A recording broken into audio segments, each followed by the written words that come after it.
ఓం గణేశాయ నమ. ఓం శ్రీకృష్ణ పరబ్రహ్మణే నమ. శ్రీమద్భాగవతం దశమస్కందం సమస్త గురుమండలికి హృదయపూర్వక ధన్యవాదాలు తెలుపుకుంటూ భాగవతం చదువుకుంటున్నాము. సత్యభామ, శమంతకమణి, జాంబవతి గురించి తెలుసుకున్నాము. ఇప్పుడు శ్రీకృష్ణుని ఇతర భార్యలు. ద్రోణాచార్యుణ్ణి కూడా చంపగల పుత్రుడు, అర్జునునికి భార్య కాగల పుత్రి కావాలని పాంచాల రాజైన ద్రుపదుడు యజ్ఞం చేస్తాడు. ఆ యాగాగ్ని నుంచి ఒక బాలుడు, ఒక బాలిక వచ్చారు. వారే దృష్టద్యుమ్నుడు, కృష్ణ, ద్రౌపది. కానీ పాండవులందరూ లక్క ఇంట్లో కాలిపోయి నశించారని విని చాలా దుఃఖించి ద్రుపదుడు ద్రౌపది స్వయంవరాన్ని ఏర్పాటు చేశాడు. అర్జున్తో సమానమైన ధనుర్విద్యా నిపుణుడే కావాలని మత్స్యయంత్ర పరీక్షను పెట్టాడు. సాత్యకి, ప్రద్యుమ్నాదులతో కూడి శ్రీకృష్ణుడు ద్రుపదుని ఆహ్వానంపై అక్కడకు వెళ్ళాడు. పాండవులు లక్క ఇంటి జ్వాలలకు ఆహుతి కాలేదని కృష్ణునికి తెలుసు. వారు ఎక్కడున్నా ఈ స్వయంవరం విషయం తెలిస్తే వస్తారు అని కృష్ణుడు ఊహించాడు. బ్రాహ్మణుల వేషంలో వచ్చిన 5 యువకులు పంచపాండవులే అని ఊహించాడు. మత్స్యయంత్రాన్ని అర్జునుడే కొట్టాలనే ఉద్దేశంతో ప్రద్యుమ్నుని, సాత్యకిని ఆ పరీక్షలో పాల్గొనవద్దని చెప్పాడు శ్రీకృష్ణుడు. ఆ పరీక్షలో బ్రాహ్మణ వేషంలో ఉన్న అర్జునుడే నెగ్గాడు. తాను కోరినట్టు నిజంగా అర్జునుడే నెగ్గాడని తెలుసుకున్న ద్రుపదుడు మిక్కిలి సంతసించాడు. కృష్ణులు మేనత్త అయిన కుంతీమాతను, పాండవ సోదరులను చూడటానికి వారు ఉంటున్న ఇంటికి వెళ్ళారు. అప్పుడే మొట్టమొదటిసారిగా వాళ్ళు కలుసుకోవటం జరిగింది. కృష్ణునకు అర్జున్ని యందు బాగా ఇష్టం ఏర్పడింది. పాండవులు పడుతున్న కష్టాలను చూసి కృష్ణుడు వాళ్లకు సహాయపడాలని నిశ్చయించుకున్నాడు. ఇప్పుడు శక్తిమంతుడైన ద్రుపదునితో బాంధవ్యం ఏర్పడింది కనుక పాండవులు హస్తినాపురం వెళ్ళిపోయి నిర్భయంగా బతకవచ్చునని కృష్ణుడు సూచించాడు. కొంతకాలం తర్వాత పాండవులు ఎలా ఉన్నారో చూసి రావాలని సంకల్పించి శ్రీకృష్ణుడు సాత్యకి మొదలైన యాదవులతో ఇంద్రప్రస్థ నగరానికి వెళ్ళాడు. చైతన్యం వచ్చిన ఇంద్రియాలలాగా పాండు నందనులు శ్రీకృష్ణుణ్ణి చూడగానే ఎంతో ఆనందభరితులై ఆలింగనం చేసుకున్నారు. సర్వేశ్వరుని పాదస్పర్శతో వాళ్ళ కష్టాలన్నీ కరిగిపోయాయి. శ్రీకృష్ణుడు ధర్మజునకు భీముని పాదాభివందనాలు చేశాడు. అర్జున్ని ఆలింగనం చేసుకున్నాడు. తనకు నమస్కరించిన నకుల సహదేవులను ప్రేమతో దీవించాడు. కొత్త పెళ్లి కుమార్తె అయిన ద్రౌపది సిగ్గుపడుతూ శ్రీకృష్ణునికి మొక్కింది. సాత్యకి మొదలైన యాదవులను ధర్మజుడు మిక్కిలి గౌరవించి ఆదరించాడు. శ్రీకృష్ణుడు కుంతీదేవి వద్దకు వెళ్ళి నమస్కరించి ఇలా అడిగాడు: అత్తా, నీవు కుశలమేనా? కొడుకులు, కోడలు నీ హృదయానికి ఆనందం కలిగిస్తుంటే సుఖంగా జీవితం గడిచిపోతున్నది కదా అని పలకరించగా కుంతీదేవి దుష్ట దుర్యోధనాదుల వలన పడుతున్న కష్టాలు గుర్తుకు రాగా కంటతడి పెట్టుకుని గద్గద స్వరంతో ఇలా చెప్పింది: కృష్ణ, నీవుండగా ఎవ్వరైనా ఎలాంటి కష్టాలనైనా దాటివేస్తారు. నీవు బంధువులను మరచిపోకుండా ఆదరిస్తావు. నీవు పంపగా అక్రూరుడు వచ్చి మా యొక్క యోగక్షేమాలను తెలుసుకొని వెళ్ళాడు. నీ అండ వల్లనే మేము జీవించి ఉన్నాము. మాకు నీవే దిక్కు. ఇదంతా నీ భాగ్యమే కదా కృష్ణ అని చెప్పగా యుధిష్ఠిరుడు ఇలా అన్నాడు: మహానుభావ, సనక సనందనాది మహర్షులే నిన్ను గాంచలేరు. అలాంటి మేటి ప్రభువైన నీవు మాకు బాంధవుడు కావటం మా యొక్క పూర్వజన్మ సుకృత ఫలము అని తన ఆనందాన్ని వ్యక్తపరచాడు. పాండవుల అభ్యర్థనను మన్నించి పరమపురుషుడు వాళ్లతో కొన్నాళ్ళు ఉండదలుచుకున్నాడు. ఒకనాడు కృష్ణార్జునులు వేటకై అడవుకు వెళ్ళి యమునా నదిలో నీరు త్రాగి ఇసుక తిన్నెపై కూర్చుని ఉండగా అక్కడ సంచరిస్తున్న ఒక దివ్య సుందరి కనిపించింది. ఆమె ఎవరో, ఎందుకు అలాగా సంచరిస్తుందో తెలుసుకొని రమ్మన్నాడు శ్రీకృష్ణుడు. అర్జునుడు ఆమె దగ్గరికి వెళ్ళి ఆమె వృత్తాంతం ఏంటి తెలుపమన్నాడు. ఆమె ఇలా చెప్పింది: మహాశయ, నేను సూర్య తనూజనైన కాళిందిని. నేను విష్ణువునే వివాహం చేసుకోవాలనుకుంటున్నాను. నా తండ్రి ఈ నదిలో ఒక భవనం నిర్మించి అందులో ఉంటూ తపస్సు చేసుకోమన్నాడు. ఒకనాడు విష్ణువు యొక్క అవతార పురుషుడైన కృష్ణుడు ఇక్కడికి వస్తాడు. అప్పుడు నేను కృష్ణుడినే నా భర్త కావాలని తపస్సు చేస్తున్నాను అని చెప్పింది. ఈ మాటలను అర్జునుడు శ్రీకృష్ణుడికి వివరించి అతడు సంతసించి ఆమె తపస్సునకు మెచ్చి ఆమెను స్వీకరించి రథంపై కూర్చుండబెట్టుకొని పాండవ గృహానికి తీసుకువెళ్ళాడు. శ్రీకృష్ణుడి కోరికపై విశ్వకర్మ పాండవుల గురించి ఇంద్రప్రస్థపురిని నిర్మించాడు. అందులో పాండవులతో సహా శ్రీకృష్ణుడు కొన్నాళ్ళున్నారు.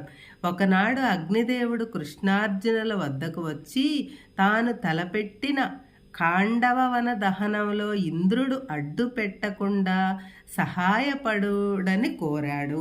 ఇంద్రుని ఎదుర్కొనవలసినది గనుక అగ్నిదేవుడు వరుణుని అడిగి 4 శేతాశ్వములతోనున్న రథాన్ని, కవచాన్ని, అక్షయ తూణీరముతో గాంధీవమనే శక్తిమంతమైన ధనస్సును అర్జునునకు ఇచ్చాడు. శ్రీకృష్ణుడు సారథిగా ఉండగా అర్జునుడు అగ్నికి సహాయపడి అతనిని తృప్తిపరిచాడు. ఆ మంటలలో కాలిపోకుండా యముడనే రాక్షసుల శిల్పి తన్ను కాపాడమని అర్జున్ని వేడుకొన్నాడు. అర్జునుడు మయుని మంటల నుంచి రక్షించగా మయుడు కృతజ్ఞతతో పాండవుల గురించి ఇంద్రప్రస్థములో ఒక విచిత్రమైన సభాభవనాన్ని కట్టి ఇచ్చాడు. అదే మయసభ అని ప్రసిద్ధిగాంచింది. ఈ మయసభలోనే దుర్యోధనుడు నేల ఉన్న చోట నీరు ఉన్నట్టుగాను, నీరు ఉన్న చోట నేల ఉన్నట్టుగాను తికమకపడి తాను అవమానించబడినట్లు బాధపడ్డాడు. శ్రీకృష్ణుడు పాండవుల అనుమతిని పొంది సాత్యకి మొదలైన యాదవులతో కలిసి ద్వారకకు మరలి వచ్చాడు. ఒక శుభముహూర్తాన కాళిందిని వివాహమాడి అందరినీ ఆనందం కలుగజేశాడు. శ్రీకృష్ణుడకు రాజాదిదేవి అనే మేనత్త ఉంది. ఆమెకు విందుడు, అనువిందుడు అనే కుమారులు, మిత్రవింద అనే కుమార్తె ఉన్నారు. విందానువిందులు అవంతి పరిపాలకులైన దుర్యోధనకు విధేయులై ఉన్నారు. వారు చెల్లెలకి స్వయంవరం చాటించారు.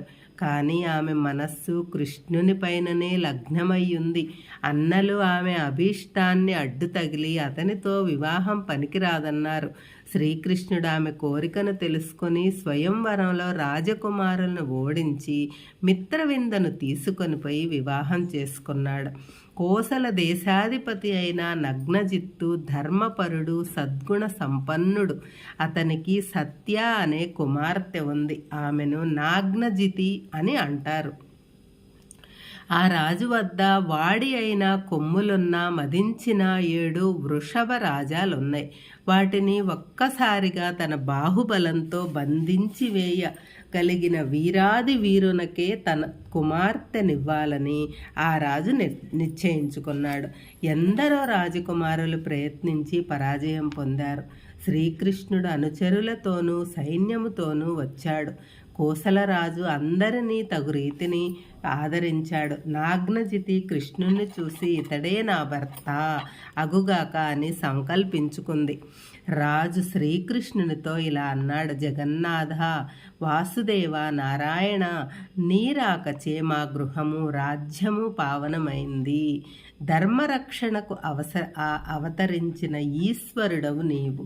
నిన్ను ఏ విధంగా సేవించి సంతుష్టుణ్ణి చెయ్యాలో ఆజ్ఞాపించు అనగా, కృష్ణుడు, రాజా, నీ పుత్రికను భార్యగా స్వీకరింపదలచి వచ్చాను అని చెప్పాడు. అప్పుడు ఆ రాజు ఇలా అన్నాడు: ప్రభు, ఈ విధంగా నీ అనుగ్రహం పొందటానికి మేమెంతటి సుకృతం చేసుకున్నామో కదా. నా కుమార్తెను వివాహం ఆడటానికి ఈ ముల్లోకాలను నీకంటే ఘనుడెవరున్నారు? ఆ లక్ష్మీదేవియే నీ వక్షస్థలంలో స్థానం సంపాదించి ధన్యురాలైంది కదా. నా పుత్రికకు అలాంటి సౌభాగ్యం కలుగుతుందంటే నాకింకేం కావాలి? కానీ ఆమె వివాహం గురించి నా యొక్క 7 వృషభాలను లొంగదీసి బంధించగల వీరుడే వరుడు అవుతాడని ఒక నియమం పెట్టుకున్నాను నేను. ఆ ప్రయత్నంలో కొంతమంది ప్రాణాలు పోగొట్టుకున్నారు కూడా. నీ విషయంలో నేను ఆ నియమాన్ని ఉల్లంఘించితే లోకులు నన్ను నిందించటమే కాకుండా నీ యొక్క సామర్థ్యాన్ని కూడా శంకిస్తారు కదా. అనేకమైన అద్భుత కార్యాలు చేసి ఉన్న నీకు ఈ వృషభాలను బంధించటం ఒక కార్యమా కష్టమా అని సవినయంగా మనవి చేసుకొనగా, శ్రీకృష్ణుడు సరే అని ఆ ఆబోతులను చూశాడు. పై వస్త్రాన్ని నడుముకు బిగించాడు. ఒక్కడు ఏనుగులు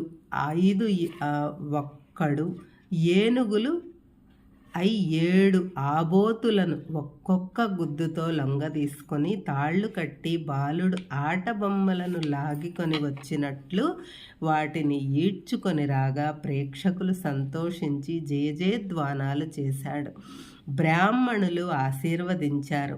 రాజు శ్రీకృష్ణునకు సత్యనిచ్చి వైభవోపేతంగా వివాహం చేశాడు. పెళ్లి కూతురుతో వేల సంఖ్యలలో దాసీలను, గోవులను, గుర్రాలను, ఏనుగులను, రథాలను కానుగ్గా ఇచ్చి పంపించాడు. వృషభాలను కట్టలేక పరాజితులైన రాజకుమారులు నాగ్నజితిని తీసుకెళ్తున్న శ్రీకృష్ణుని దారిలో అడ్డగించి ఎదిరించారు. వారినందరినీ కృష్ణుని అనుసరిస్తున్న అర్జునుడు ఓడించాడు. శ్రీకృష్ణుడు నూతన వధువుతో ద్వారక చేరి ప్రజల పూజలను అందుకొని నిజధామంలో సుఖంగా ఉండసాగాడు.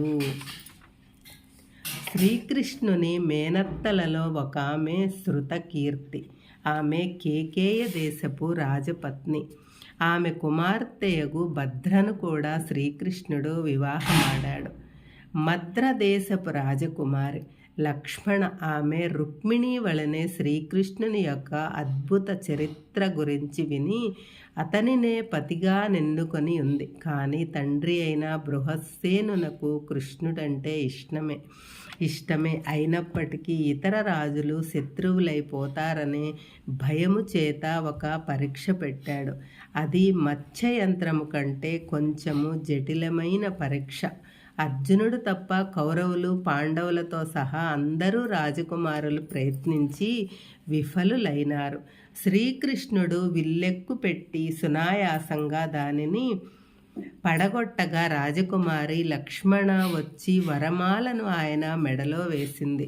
అర్జునుడు కృష్ణుడు రథంలో తీసుకుని వెళుతుంటే ఇతర రాజపుత్రులు అడ్డగించి ఎదిరించగా కృష్ణుడు శారగ్గ ధనస్సును చేతపట్టేసరికి వారంతా పారిపోయారు. నూతన వధువుతో వచ్చి శ్రీకృష్ణునికి ప్రజలు స్వాగతం చెప్పారు. రుక్మిణి, జాంబవతి, సత్యభామ, కాళింది, మిత్రవింద, నాగ్నజితి, భద్ర, లక్ష్మణ అనే అష్టమహిషులతో స్వామి సుఖ సంసారం సాగిస్తున్నాడు. తరువాత నరకాసుని వధించి అతనిచే బంధించబడిన 16,000 మంది రాజకన్యలను విడుదల చేయించాడు. ఆ కన్యలందరూ తమ ఇళ్లకు పోలేము, నీవే మమ్ము ఆదుకోవాలి అని వేడుకుంటే ఆ కరుణామయుడు వారందరినీ ద్వారకు పంపించి అక్కడ వివాహం చేసుకున్నాడు. నరకాసురుడు భూదేవి పుత్రుడు. అతడు మహాబలశాలి. బలగర్వ మధాంధుడై అతడు దేవమాత అయిన అతిథి యొక్క కుండలాలను వరుని యొక్క ఛత్రాన్ని లాక్కొన్నాడు. దేవతలకు చెందిన మణిపర్వతాన్ని తన వశము చేసుకున్నాడు. దేవతలను అనేక విధాల వేధించసాగాడు. ఒకనాడు శ్రీకృష్ణుడు సత్యభామ భవనంలో ఉండగా ఇంద్రుడు ఆర్తుడై వచ్చి దేవతలు నరకుని వలన పడుతున్న కష్టాలను ఏకరువు పెట్టాడు. దయామయుడైన శ్రీకృష్ణుడు దేవతల బాధలను బాపటానికి నరకుని దండిస్తానని అభయమిచ్చాడు. శ్రీకృష్ణుడు గరుడారూఢుడై నరకుని రాజధాని అయిన ప్రాగ్యోతిషపురానికి బయలుదేరటానికి సిద్ధంగా ఉండగా తనను కూడా తీసుకుని వెళ్ళమని ప్రాధేయపడుతూ సత్యభామ ఇలా అన్న, దేవా, నీవు రాక్షసుల మూకను చెండాడుతుంటే నీ ప్రావీణ్యాన్ని తిలకించాలని నాకు మిక్కిలి కోరికగా ఉంది. నీ ప్రతాపాన్ని చూసి నేనిక్కడ నా సోదరీమణులందరికీ తెలియజేశాను. నా కోరికను మన్నించి నీతో పాటు తీసుకొని పోవా అని వేడుకుంది. శ్రీకృష్ణుడు మందహాసంతో ఇలా అన్నాడు, బాలా, కుసుమ కోమల సుకుమారివైన నీవెక్కడా? ఆ భయంకర రణరంగమెక్కడా? అక్కడ వినిపించేవి తుమ్మెదల ఝంకారాలు కావు, ఏనుగుల ఝీంకారాలు.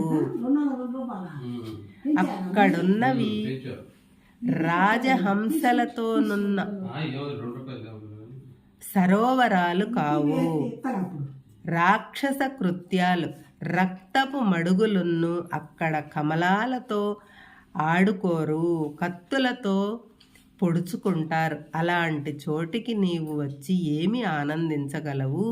నీవు రావద్దు, నేను వెళ్ళి కార్యం ముగించుకొని త్వరగా వచ్చేస్తాను అని చెప్పిన కృష్ణునితో ఆమె ఇలా అంది, నాథా, కోట గోడల వంటి నీ బాహువులు నాకు రక్షణగా ఉండగా రాక్షసులే కాదు, ఇంకెవరు ఎదురు వచ్చినా నాకేం భయం? నేను నీతో వస్తాను, అనుగ్రహించు అని బ్రతిమాలింది. శ్రీకృష్ణుడు ఆమె ధైర్యానికి సంతసించి గరుడునిపై ఆమెనెక్కించుకొని ఆకాశ మార్గాన ప్రాగ్యోతిపురానికి వెళ్ళాడు. దుర్గాలు, జలదుర్గాలు, అగ్నిదుర్గాలు అనబడే 5 ఆవరణ దుర్గాలు అమర్చబడి ఉన్నాయి. వాటిని దాటి లోనికి ప్రవేశించటం సామాన్యులకు సాధ్యపడదు.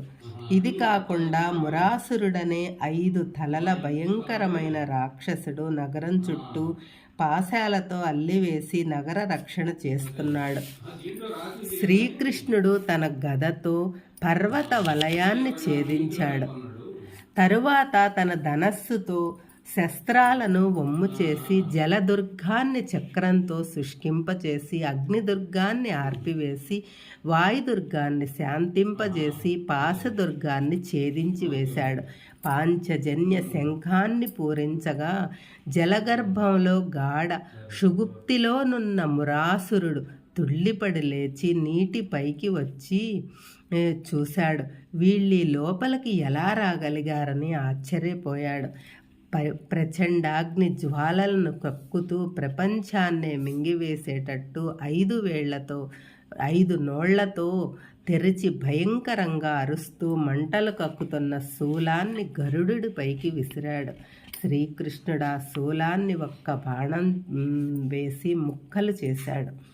అసురుడు తన గదను శ్రీకృష్ణుడిపైకి విసరగా శ్రీకృష్ణుడు తన గదతో దానిని ముక్కలు చేశాడు. అసురుడు తన మీదికి ఉరికి పడబోతుండగా శ్రీకృష్ణుడు వాని 5 తలలను చక్రాయుధంతో ఖండించగా వాడు చచ్చి నీటిలో పడ్డాడు. మురాసురుని 7 కొడుకులు శ్రీకృష్ణుడితో యుద్ధానికి వచ్చారు. అందరూ స్వామి బాణాలకు ఆహుతైపోయారు. సాటిలేని శక్తిమంతులైన మురాసురుడు వాని 7 కొడుకులను సేనాధిపతి అయిన పీఠుడు హతుడైనారు. ఈ శత్రువెవరో గాని సామాన్యుడు కాదని గ్రహించి సర్వసేనతో సిద్ధపడి వచ్చాడు నరకుడు. గరుడునిపై కూర్చుని శ్రీకృష్ణుడు సత్యభామను చూసి వాళ్ళెవరో తెలుసుకున్నాడు. సత్యభామను సంగ్రామ రహస్యాలను నేర్పుతున్నాడు. శ్రీకృష్ణుడు యుద్ధ సన్నద్ధుడై వచ్చిన నరకాసురుని చూసి సత్యభామ ఉత్సాహంతో జుట్టుముడి వేసుకుంది. చీర చెంగు నడుమునకు బిగించింది. ఆభరణాలు అడ్డు తగలకుండా సర్దుకుంది. రాక్షసులు ఎందరు వచ్చినా ఎదుర్కోవడానికి సిద్ధపడింది. ఆమె యొక్క రణోత్సాహాన్ని చూసి రమణుడు ముసిముసిగా నవ్వుకుంటూ మురిసిపోతూ ఇలా అన్నాడు, సుందరి, నీవెందుకు యుద్ధానికి సిద్ధపడ్డావు? నేను ఈ రాక్షసుల్ని రూపుమాపలేనా? సరేలే, ఇదిగో ఈ విల్లు పట్టుకో, విజయం నీదే అవుతుంది అని తన ధనస్సును ఆమెకిచ్చాడు. దానిని పట్టుకొనగానే ఆమెకు అంతులేని శక్తి వచ్చేసింది. వింటి నారిని బిగించి ధనుష్ఠకారం చేసింది. ఆ శబ్దం ఆకాశమంతా ప్రతిధ్వనించింది. రాక్షస స్త్రీలు తమ మంగళసూత్రాలను కళ్ళకద్దుకున్నారు. ఆమె బంగారు కంకణాల ఝణఝణలతో, చెవి కమ్మల మణుల తళతళలతో, ఆమె స్వేద బిందువులపై మెరిసే ఇంద్రధనస్సులతో, చూశావా నా ప్రతాపం అన్నట్టుగా తన స్వామి వైపు సంధించే క్రీగంటి చూపుల బాణాల మెరుపులతో, శరపరంపరల గమనం చేసి జంకార ధ్వనులతో అది రణరంగమా, సౌందర్య శోభను ప్రదర్శించే నాట్యరంగమా అనిపించింది.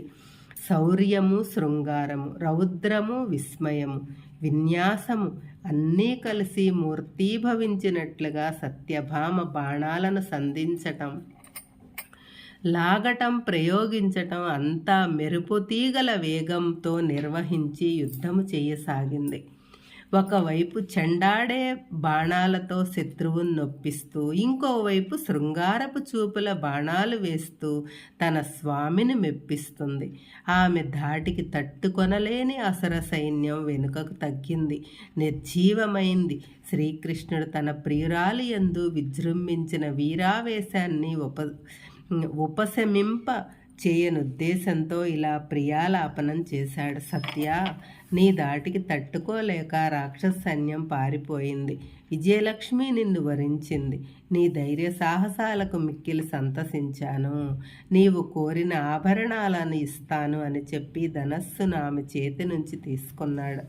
అప్పుడు నరకుడు హేళనగా శ్రీకృష్ణుడితో ఇలా అన్నాడు, కృష్ణ, పురుషుల ఎదుట ఒక స్త్రీ పౌరుషం ప్రదర్శించుతుంటే ఊరికే కూర్చోవడం ఘనత కాదు. రాక్షస వీరులు స్త్రీలతో పోరాడటాన్ని ఇష్టపడరు అనగా నందనందనుడు ఇలా అన్నాడు, ఓ అసురుడా, తొందరపడకు, నీ శిరస్సు నా శరాలకు ఆహుతి అయ్యే సమయం వచ్చింది లెమ్ము అని బాణాలను సంధించాడు.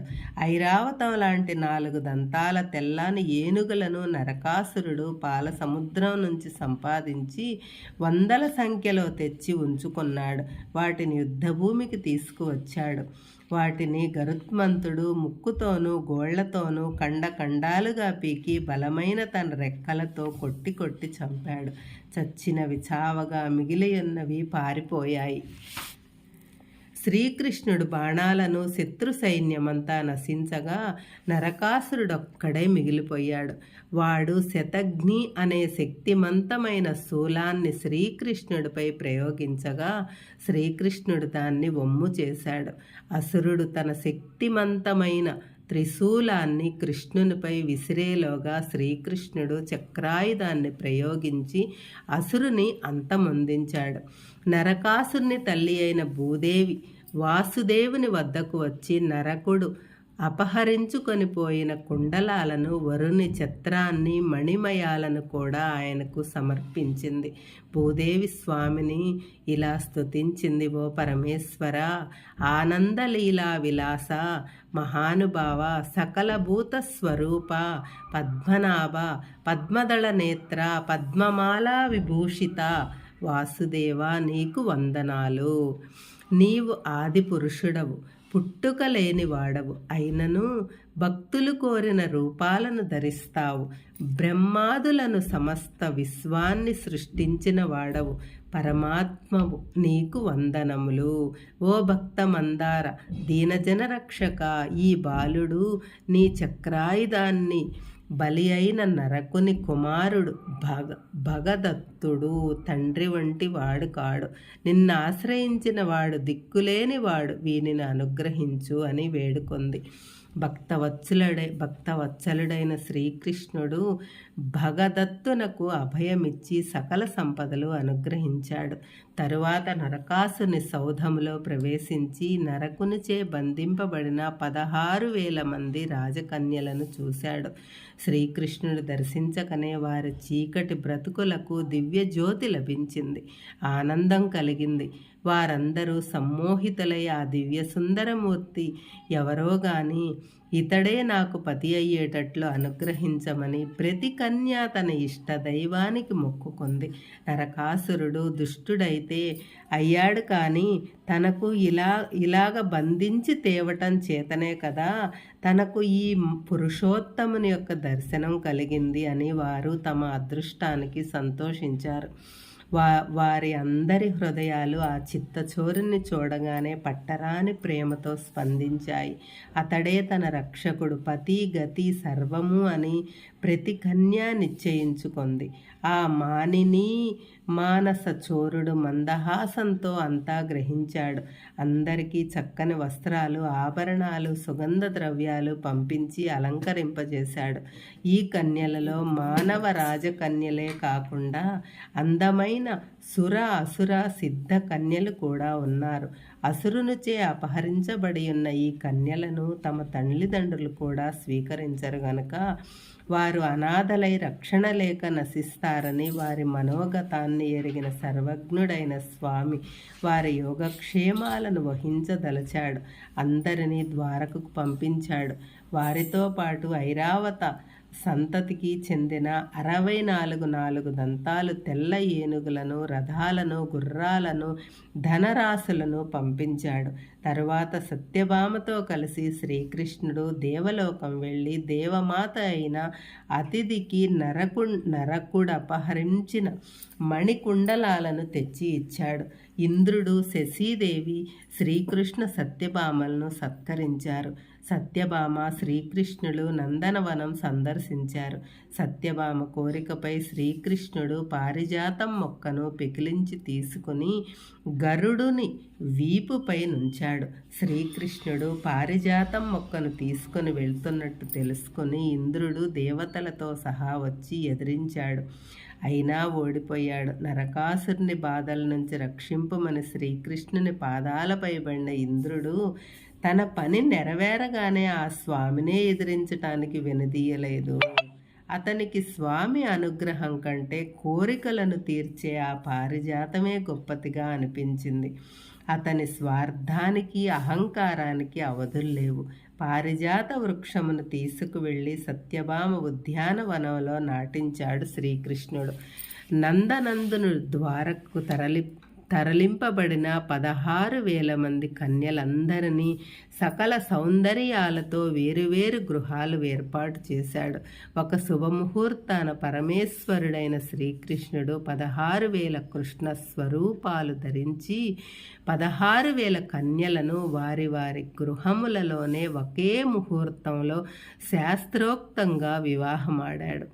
అందరికీ ఒకేలాగున కనిపించి ఒకేలాగా లాలించి పాలించి ప్రేమించి ప్రతి ఒక్కరికి కృష్ణుడు కేవలం నావాడే అనిపింపచేసే అపూర్వమైన అద్భుత రీతిని అందరితో సంసారాలు సాగించాడు. ఆ సుందరీమణుల భాగ్యమే భాగ్యం కదా.